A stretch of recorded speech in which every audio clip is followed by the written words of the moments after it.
At 5:38 in the morning, on a cold November day in 2025, the city of Pokrovsk, once a quiet industrial town in eastern Ukraine, found itself at the center of the largest and most desperate Russian assault in years.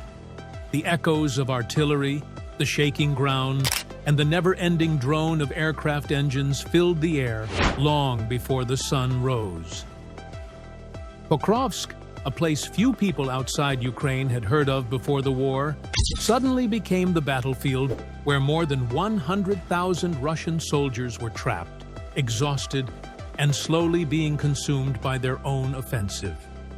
And what happened next would shock even seasoned military analysts around the world. For Moscow, Pokrovsk was supposed to be a quick victory. Russian generals believed it would fall in days, maybe even hours. They planned a lightning advance, a tight encirclement, and a triumphant announcement on state television. Propaganda already prepared headlines claiming that Ukraine's defenses were broken and that over 30 Ukrainian battalions had been surrounded. But as the weeks passed, reality told a very different story. Satellite photos and reports from Western intelligence showed no Ukrainian collapse, no encircled brigades, and no breakthrough. Instead, Pokrovsk still stood, scarred, shattered, but unbroken. In just 1 week, Russia launched 132 separate assaults toward the city. That meant an attack every 80 minutes, day and night, without pause. Streets turned into charcoal-black ruins. Burned-out tanks littered crossroads like metal skeletons. The smell of smoke and gunpowder crept into every hallway and basement where civilians hid. Russian forces moved forward only to be pushed back again, gaining meters while losing platoons. Analysts from Kiev Post called it the meat storm, while Defense News wrote that Russia was bleeding faster here than anywhere else on the front. Inside the Kremlin, pressure grew every hour.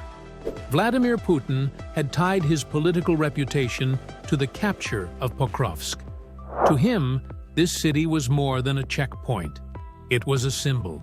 If Pokrovsk fell, he believed he could claim control of all of Donetsk Oblast, declaring that Russia had finally gained something significant after almost 3 years of war.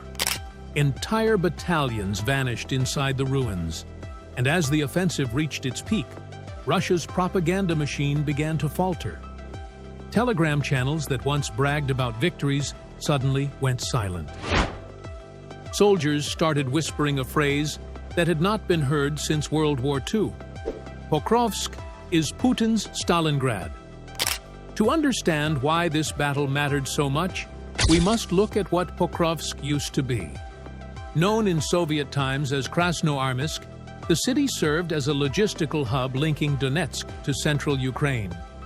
It was never intended to be a battlefield, and yet, by late 2025, it became the epicenter of Europe's most brutal fighting since the Battle of Bakhmut. On one side stood the Russian army, led by Chief of General Staff Valery Gerasimov, with artillery lines stretching 40 kilometers long and backed by aging T-72 tanks. On the other side were Ukraine's hardened defenders, troops who had fought in Sieverodonetsk, Avdiivka, and Bakhmut. Soldiers who had survived the worst battles of the war now stood together. Supported by Western precision systems, drone teams, and counter-battery radars. For Russia, capturing Pokrovsk meant validating the entire war. For Ukraine, losing it would open the road toward Kramatorsk, Sloviansk, and central Ukraine.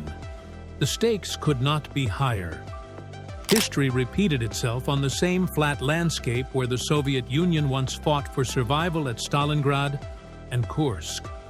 But this time, the roles were reversed. Russia was the one trading men for meters, copying tactics from 80 years ago, but without the unlimited manpower it once had. According to Western intelligence, Russia had pulled more than 100,000 soldiers into the Pokrovsk direction since May, stripping other fronts to feed what many now call the grinder. Reports from Ukraine's intelligence agency revealed something darker.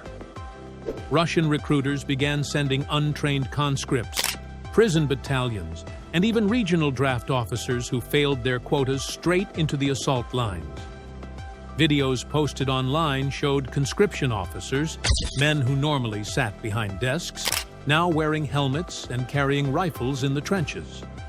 7 enlistment chiefs from Yakutia and Buryatia were sent as punishment, thrown directly into battle.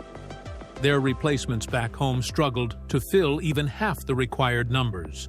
In regions like Dagestan and Buryatia, losses reached up to 250 men per 100,000 residents, compared to barely 9 in Moscow. The poorest regions were dying the most. While Russia bled manpower, its economy began to buckle. According to Bloomberg, the Kremlin was spending nearly $1 billion every week to maintain its operations across Ukraine, with Pokrovsk consuming the largest share. Russia's National Wealth Fund, once valued at over $150 billion, had dropped below $70 billion in liquid reserves. The escalation toward Pokrovsk began quietly, with convoys rolling through Zaporizhia and Kurakhove under the cover of night. By early November, Russian intelligence channels confirmed what Ukrainian scouts already knew. Moscow was redeploying thousands of troops to Pokrovsk. Satellite images showed lines of armor stretching for miles. Supply trucks packed so close together, they looked like a single chain of metal on muddy roads. Then came the first major wave. On November 5th alone, Russia launched 37 assaults across the northern districts. Ukrainian artillery, especially the domestically built Bogdana howitzers, struck back with precision, but the attacks did not stop. The next week, the number reached 132 assaults. Ukrainian defenders adapted quickly. Instead of holding every street corner, they transformed Pokrovsk into a trap. They retreated strategically, then launched counterstrikes from upper floors, basements, and hidden positions. Russian forces, unfamiliar with the layout, found themselves blind inside the city. Western intelligence reported that Russian drones had become almost useless due to advanced jamming provided by the US and Sweden. Then came the twist that stunned even Russia. Evidence emerged that Moscow was reusing dead soldiers' identification tags to hide casualty numbers. Investigators found duplicate names appearing on Telegram memorial pages. This pointed to something shocking. Russia's losses were far higher than officially admitted. Intercepted communications published by Ukraine's SBU revealed the most alarming detail yet. Moscow ordered its forces to capture Pokrovsk by December the 1st at any cost. Analysts warned that any cost likely meant more waves of untrained men being pushed into certain death. Despite the chaos, the front barely moved. Pokrovsk stood, its buildings broken, its windows shattered, but its spirit unbroken. Every kilometer, Russia gained costed hundreds of soldiers. Every setback weakened Putin's image domestically. Analysts described Russia's position as strategically unsustainable, with over 100,000 troops lost in this direction alone. The global consequences grew with every week of fighting. NATO officials called Pokrovsk the hinge point of European security. In Washington, President Donald Trump tightened weapons approvals, forcing Europe to take on more responsibility. Behind the scenes, American contractors increased production of HIMARS rockets and drone systems. In Brussels, NATO members like Poland and Finland ramped up military readiness, preparing for the possibility that Russia's collapse or escalation could spill beyond Ukraine. Meanwhile, China watched closely. While state media praised Russia's resilience, their actions told another story. China bought Russian oil at steep discounts while quietly distancing itself from Moscow's failing offensive. Iran continued to send upgraded Shahed drones, but each shipment brought new sanctions. For Ukraine, the challenge was equally heavy. Ammunition shortages continued. Entire brigades rotated monthly. Drone warfare changed daily as both sides adapted. Yet morale remained intact. Every day Pokrovsk stood. It shattered Russia's image of invincibility.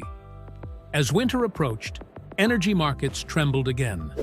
Russia's gas exports dropped by 43%. European markets surged. Inside Russia, reports emerged of rationed heating in rural regions, an irony for a nation once rich with energy. Inside Russia itself, cracks spread. Mothers asked on encrypted channels why their sons never returned from Pokrovsk. Wives of mobilized soldiers protested outside military offices. Sociologists noted a steep decline in public trust toward the Ministry of Defense, the worst since 2022. Putin's war machine, once portrayed as unstoppable, now looked fragile.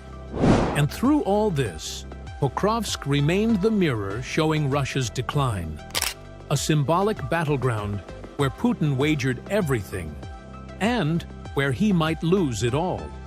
Will the Kremlin recover from this self-inflicted wound? Can Ukraine hold out long enough to shift the momentum permanently? And when the smoke finally clears, will the world be closer to safety or closer to its next great confrontation? The battle for Pokrovsk is far from over. But one thing is clear already. This city will be remembered as the place where Russia tried to prove its strength and ended up exposing its greatest weakness. No matter what happens, Pokrovsk will be remembered, not just as a military target, but as the city where a nation's courage met an empire's desperation. If you found this breakdown helpful, let me know in the comments. What do you think will happen next in Pokrovsk? Will Russia push harder? Or is this the moment when their offensive finally collapses? Make sure to subscribe, because we're following this battle step by step. And the next chapter might be even more shocking. Thanks for watching, stay safe, and I'll see you in the next report.